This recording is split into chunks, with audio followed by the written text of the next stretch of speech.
This is a quick video on how to resize your document or a book in Pages. I have my draft book open in Pages. To change the view, I will click the Zoom pop-up menu and select 2 pages for a better overall view.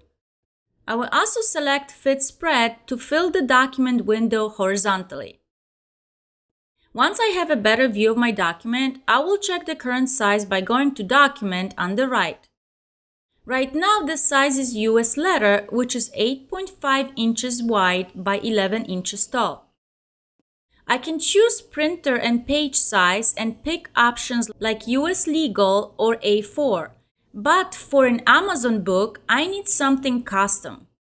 To do that, go to Menu, then File, and scroll down to Page Setup.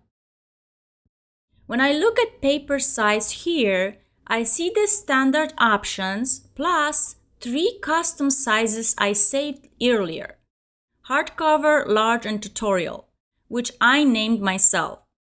If I select the tutorial size, which is 4x6, my book gets smaller and a bit messed up.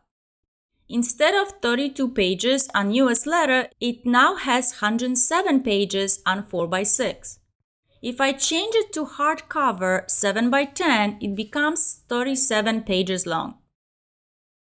Now I will go back to Page Setup and set up new custom size, 6x9, by clicking Manage Custom Sizes.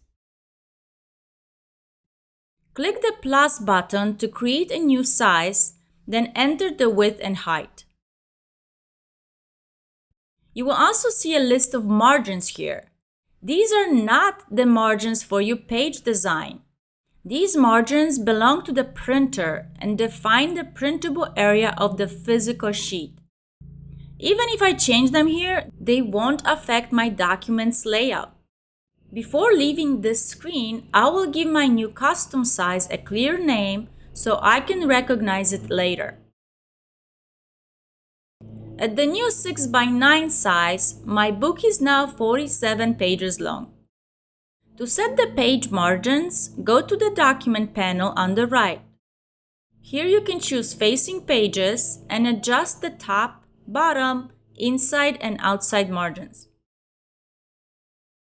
To delete a custom size, just select it and click the minus button at the bottom. Thanks so much for watching.